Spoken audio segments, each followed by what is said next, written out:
Muling usap-usapan ang pagbabalik ng sikat na programa na matagal ding hinintay ng mga manonood dahil sa nalalapit na sequel nito. Labis ang excitement ng buong production team at ng artistang muling magsasama-sama matapos ang ilang taon. Ayon sa isang source, masaya at magaan umano ang samahan ng set kahit pa sobrang hirap ng kanilang lock and shoot dahil pagtutulong-tulungan ng lahat. Gayunman, isang kilalang aktor ang umano'y nanghihinayang matapos mapag-alamang hindi na siya bahagi ng bagong season. Ayon sa mga kwento, inakala umano niyang makakabalik pa siya dahil mahalagang kanyang karakter sa naunang serye. Ngunit sa huli ay hindi na ito naisama sa final cast.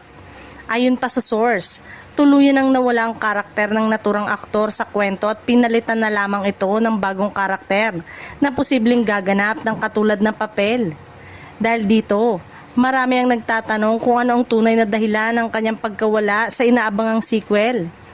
Samantala, isa pang aktor ang sinasabing nanghihinayang din na hindi na nakabalik sa programa. Gayunman, may nauna na umanong siyang kontrata at tinanggap ang isang bagong serye kung saan siya pangunahing bida. Dahil nagsimula na ang kanyang shooting schedule, hindi na umano siya naisama sa final lineup ng nagbabalik na proyekto. Ibinunyag din ng source na marami pang artista ang inalok na maging bahagi ng serye.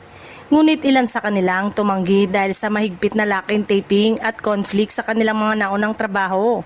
Kabilang na ang may mga commitment sa ibang bansa. Sa ngayon wala pang opisyal na pahayag ang production hinggil sa mga nabanggit na espekulasyon.